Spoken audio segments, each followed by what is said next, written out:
Hello everyone, this is Ravi Jha.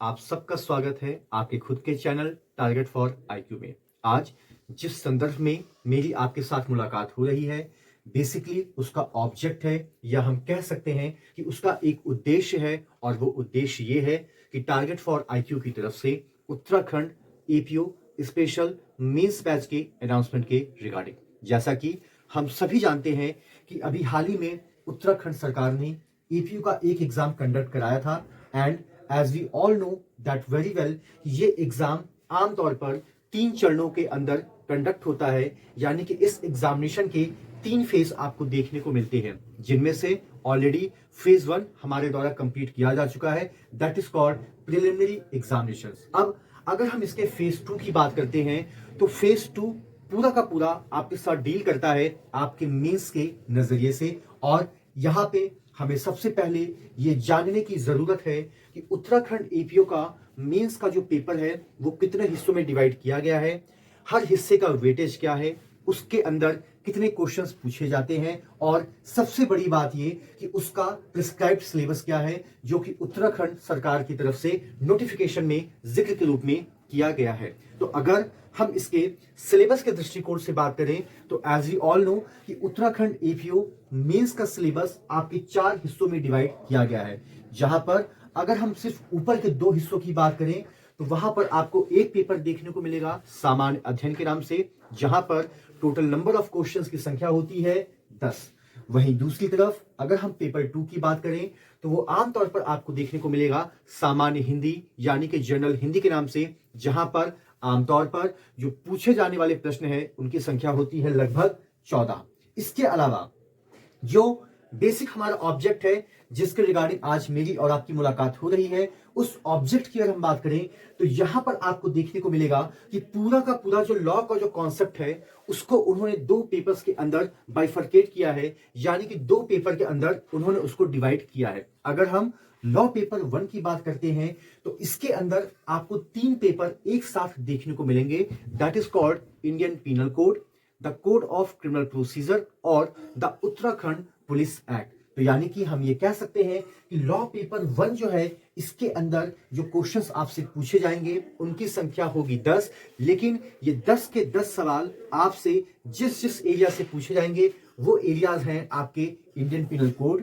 Code of criminal procedure और Uttarakhand police act. लेकिन अगर हम लॉ पेपर 2 की बात करें, तो लॉ पेपर 2 के अंदर जो आपका सब्जेक्ट है, और वो सब्जेक्ट सिर्फ एक ही है जिसको कि आप आमतौर पर जानते हैं, द इंडियन एविडेंस एक्ट 1872। तो कुल मिला के अगर मैं आपके सामने सिर्फ ये कहूं कि उत्तराखंड एपीओ का जो लॉ का पेपर है, उसके अंदर सिर्फ और सिर्फ आपके पास 4 सब्जेक्ट के रिगार्डिंग एक विशेष प्रकार की नॉलेज या एक विशेष प्रकार का ज्ञान होना चाहिए, और वो 4 सब्जेक्ट है आपके IPC, CrPC, Indian evidence act और उत्तराखंड पुलिस एक्ट। लेकिन यहां पर गौर करने वाली बात है कि जो इंडियन एविडेंस एक्ट है, that place a very important role in your examination, और शायद यही वजह है कि इंडियन एविडेंस एक्ट अपने आप में एक पेपर को कंटेन करता है। अब रहा सवाल ये कि टारगेट फॉर आईक्यू की तरफ से आपके लिए वो क्या चीजें हैं जो बेसिक रूप से आपको प्रोवाइड कराई गई हैं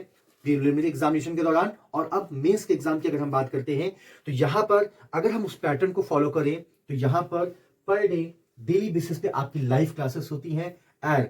कई बार ऐसा होता है कि बहुत सारे लोग लिटिगेशन में हैं या किसी प्रकार के वर्किंग प्रोफाइल में एंगेज हैं, और उनके लिए ये प्रैक्टिकली पॉसिबल नहीं होता है कि वो आमतौर पर लाइव क्लासेस को अटेंड कर पाए। तो वहां पर आपके पास एक विकल्प है कि टारगेट फॉर आईक्यू के एप्लीकेशन के ऊपर रिकॉर्डेड लेक्चर्स का भी ऑप्शन होता है, जिसको कि आप पूरे के पूरे कोर्स के दौरान इजीली एक्सेस कर सकते हैं with the help of internet connectivity. अगर हम इसके दूसरे पार्ट्स की बात करें, तो आमतौर पर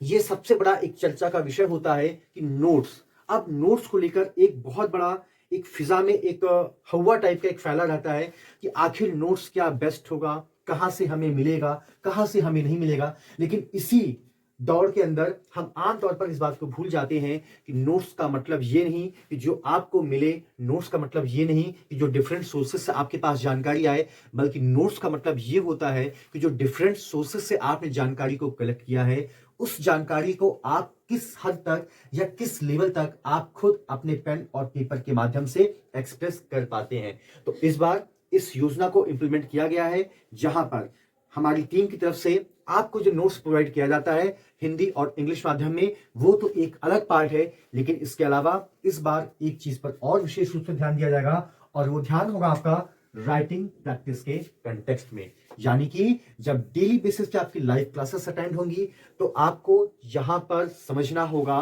कि आप मेंस की तैयारी कर रहे हैं, और मेंस का मतलब यह है कि जितना बेहतर आप अपने आप को एक्सप्रेस करेंगे, उतना ही बेहतर आप अपने आप को प्यूरिफाई करेंगे और अपने आप को आप रेस में आगे की ओर ले जाएंगे। तो यहां पर अब ये वक्त नहीं है कि आप कितना अच्छा याद करते हैं, कितना अच्छा आप समझते हैं और कितना अच्छा आप रटते हैं। यहां पर मैटर ये करता है कि जो चीजें आपके सामने पेश की गई हैं या जो जानकारी आपके पास है, उस जानकारी को आप विद दी हेल्प पेन और पेपर किस हद तक अपने एग्जामिनर के सामने पेश कर सकते हैं। तो इन सारी चीजों को ध्यान में रखते हुए इस बार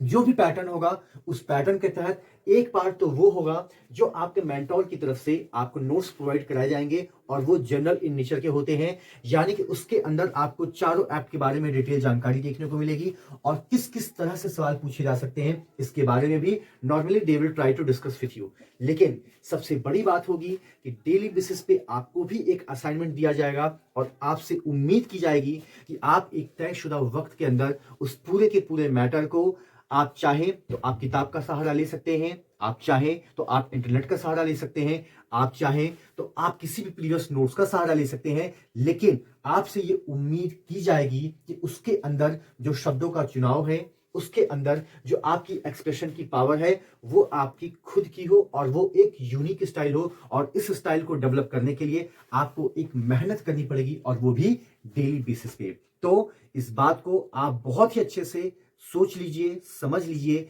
कि मेंस के अंदर आपके पास कितना अच्छा नोट्स होता है, ये मैटर बिल्कुल भी नहीं करता है। मैटर ये करता है कि आप कितना बेहतर नोट्स खुद से बनाते हैं with the help of the other sources, क्योंकि यहां पर पूरा का पूरा जो बेस है वो है आपके एक्सप्रेशंस के ऊपर। तो इसके लिए आपको अपने आप को मेंटली रूप से तैयार रखना होगा कि डेली बेसिस पे आपको कम से कम 1 से 2 सवाल लिखने होंगे, और उसी पैटर्न पे लिखने होंगे जिस पैटर्न पर आमतौर पर आपके एग्जामिनेशन में सवाल पूछे जाते हैं। उसके बाद आपके मेंटोर के जो रेस्पेक्टिव, चाहे वो उनका व्हाट्सएप नंबर हो या टेलीग्राम का नंबर हो, उसके ऊपर आपको पीडीएफ बना के भेजना होगा। दे विल चेक, और उसके बाद वो बताएंगे कि उसमें क्या एड ऑन हो सकता है, या वो कौन सी चीजें हैं जिसका बेवजह तरीके से जिक्र किया गया है। इसके अलावा